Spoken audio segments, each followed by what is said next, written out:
इस समय की देश की जो सबसे बड़ी खबर है वो खबर है कि दिल्ली हाईकोर्ट के जस्टिस के घर करोड़ों रुपए का मिलना और न्यायिक व्यवस्था पे एक दाग लगना।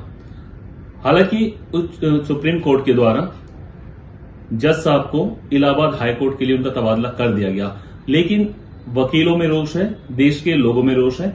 और इसी बात पे बात करने के लिए हमारे साथ सीनियर एडवोकेट परवीन कुमार जी हैं। जानेंगे परवीन जी क्या इनके विचार है, परवीन जी के जो ये सब कुछ सामने आया, इतनी बड़ी खबर या कहें इतनी बुरी खबर देश में आई, लोकतंत्र में आई, न्यायिक व्यवस्था के ऊपर आई।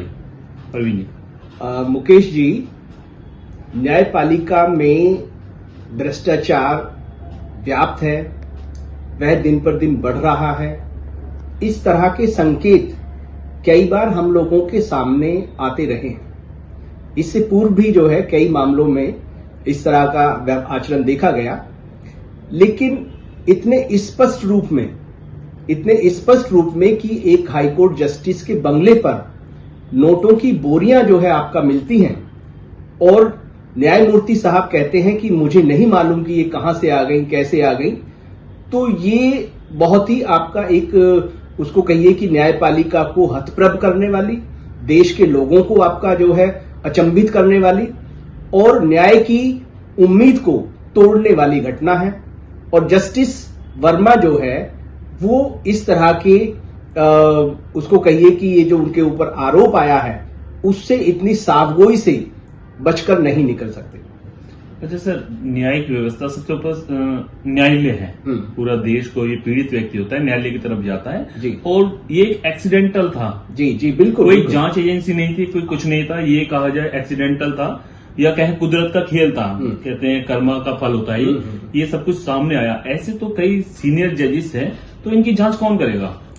ये बात आपने बिल्कुल सही कही कि ये जो वाकया पेश आया है, ये जस्टिस वर्मा के बंगले में आगजनी की घटना होने के बाद वहां जब फायर ब्रिगेड की टीम पहुंची है तो उसके कर्मचारियों के द्वारा के संज्ञान में वो चीज आपका जो है आई सबसे पहले कि बंगले के स्टोर रूम में नोटों की जो है आपका बोरियां हैं और वो उनमें भी आग जो है वो लग गई है।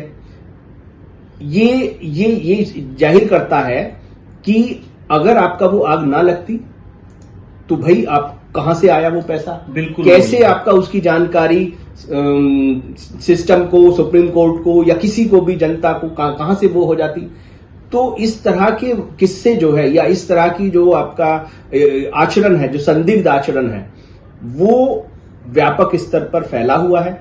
और ये घटना जो है, ये आपका जो वाकया है, ये एक्सीडेंटली सब लोगों के सामने आया है।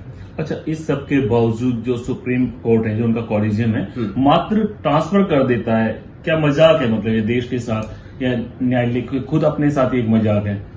जैसा कि तथ्य सामने आ रहे हैं कि ये घटना जो है आग लगने की घटना और उनके बंगले के स्टोर रूम में बोरियों में नोटों के भरे होने और जलने की जो घटना है, ये होली के दिन 14 मार्च को घटित हुई है। और उसके बाद हफ्ते भर तक जो दिल्ली पुलिस है, जो हाईकोर्ट है आपका दिल्ली हाईकोर्ट और सुप्रीम कोर्ट, उसके संज्ञान में ये सब कुछ आता है। लेकिन क्या कार्रवाई की गई, क्या प्रिकॉशंस बरती गई, ये कुछ भी जो है आपका सप्ताह भर तक देश के लोगों को नहीं मालूम चलता है। ये टाइम्स ऑफ इंडिया की एक खबर जो 21 मार्च को प्रकाशित होती है, और जब टाइम्स ऑफ इंडिया का आपका सुबह अखबार लोग पढ़ते हैं तो एक हल्ला जो है पूरे देश में मचता है। और जो मेन स्ट्रीम मीडिया है, बाकी मीडिया है, इलेक्ट्रॉनिक मीडिया है, सोशल मीडिया है और पब्लिक एट लार्ज है, उसके बीच में ये सूचना, इस घटना की सूचना जो है वो जाती है। और उसके बाद आपका इस पे एक चर्चा और बहस और ये सब जो है शुरू होता है। इसका मतलब ये है कि एक सप्ताह तक इस पूरी घटना को दबाने छिपाने की भी कोशिश की गई। वो तो टाइम्स ऑफ इंडिया की न्यूज से ये घटना सामने आई है, उसने अपने स्रोतों से जैसे भी मालूम किया, तो उसके बाद ये घटना जो है, इसका घटित होना जो है सामने आया है। अच्छा, ये नहीं लगता कितना बड़ा मतलब मजाक है? जैसे बच्चा रोता है और घर वाले उसके पास एक लॉलीपॉप दे देते हैं, बेटा चुप हो जा, तो ऐसे ही पब्लिक को, पूरे देश को गुमराह भी किया जा रहा था कि जी वो रद्दी जली थी, जबकि ये बात सुप्रीम कोर्ट तक पहुंच चुकी है, सीजीआई तक पहुंच चुकी है, उसके बावजूद पब्लिक को गुमराह किया गया इस खबर से भी। बिल्कुल। शुरू में आपका आउटराइटली ये देखने में आया कि जो फायर ब्रिगेड का अधिकारी है उसने एक बयान इस तरह का दे दिया, लेकिन नोटों के जलने की जो वीडियो थी वो दिल्ली पुलिस कमिश्नर के पास पहुंच गई थी। उस वीडियो को दिल्ली पुलिस कमिश्नर ने दिल्ली हाईकोर्ट के चीफ जस्टिस को शेयर कर दिया। चीफ जस्टिस ने उस वीडियो को सुप्रीम कोर्ट के चीफ जस्टिस और कोलेजियम को शेयर कर दिया। इसलिए सुप्रीम कोर्ट जो है उसको नजरअंदाज करना उसके लिए मुश्किल हो गया, सुप्रीम कोर्ट कोलेजियम के लिए।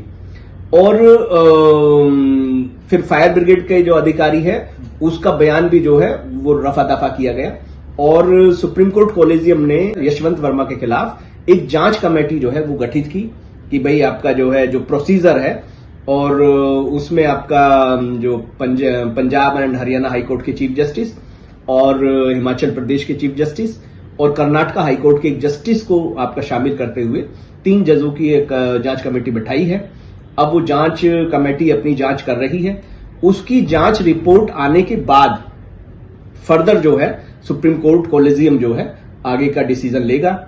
उसमें 2 संभावनाएं हैं कि अगर आपका जो ये जांच कमेटी जस्टिस यशवंत वर्मा को दोषी मानती है तो सुप्रीम कोर्ट कोलेजियम उनसे रिजाइन करने के लिए कह सकता है, और अगर वो उस रिजाइन के जो आपका सुझाव है उसको स्वीकार नहीं करते हैं तो फिर आपका chief justice of India government को, राज्यसभा को इम्पीचमेंट की कार्रवाई करने के लिए रिकमेंड कर सकते हैं।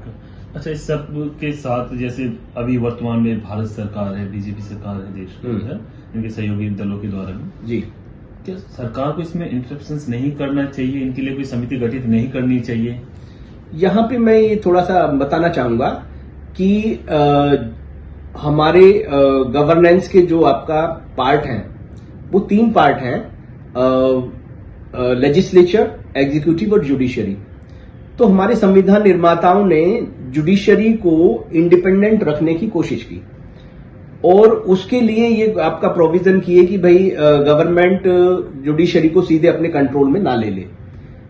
और ये जो आपका कोलिजियम सिस्टम है ये भी एक प्रक्रिया के तहत 1993 में इवॉल्व हुआ है और हाई कोर्ट जजेस के अपॉइंटमेंट्स और transfer posting, even supreme court के जजेस के भी अपॉइंटमेंट्स वगैरह के सारे अधिकार इस कोलिजियम के पास जो है आ गए हैं।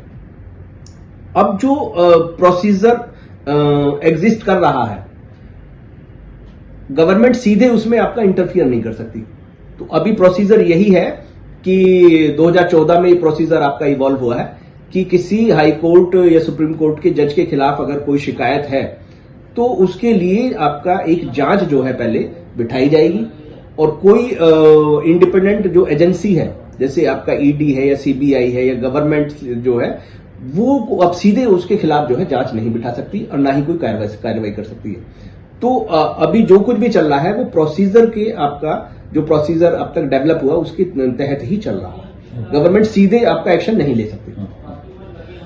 तो सीनियर एडवोकेट परवीन जी ने बताया, उन्होंने अपनी जो उनके पॉइंट ऑफ व्यू है, जो उनकी नॉलेज है, उन्होंने सब कुछ न्यूज ऑफ इंडिया के दर्शकों के सामने रखा। वाकई में अभी तक देश के इतिहास की सबसे बुरी खबर कहा जाए या लोकतंत्र को तोड़ने की खबर कहा जाए इसे, आम आदमी न्याय के लिए न्यायालय जाता है, लेकिन जब उसे ये पता चलता है कि जज नोटों के बिस्तरों में सो रहे हैं तो न्याय कहां से मिलेगा और बिल्ली के गले में घंटी कौन बांधेगा? क्योंकि सुप्रीम पावर ही जब करप्ट हो चुकी है तो आदमी जाए तो जाएगा हम, बहुत बड़ा सवाल है। और साथ ही लोगों को आस है कि क्या पता इन जजों के ऊपर भी कोई निगरानी का सिस्टम, कोई रेगुलेटरी बोर्ड गठित किया जाए जिससे लोगों को न्याय मिल सके और देश में और न्यायिक व्यवस्था के ऊपर लोगों का विश्वास बन सके।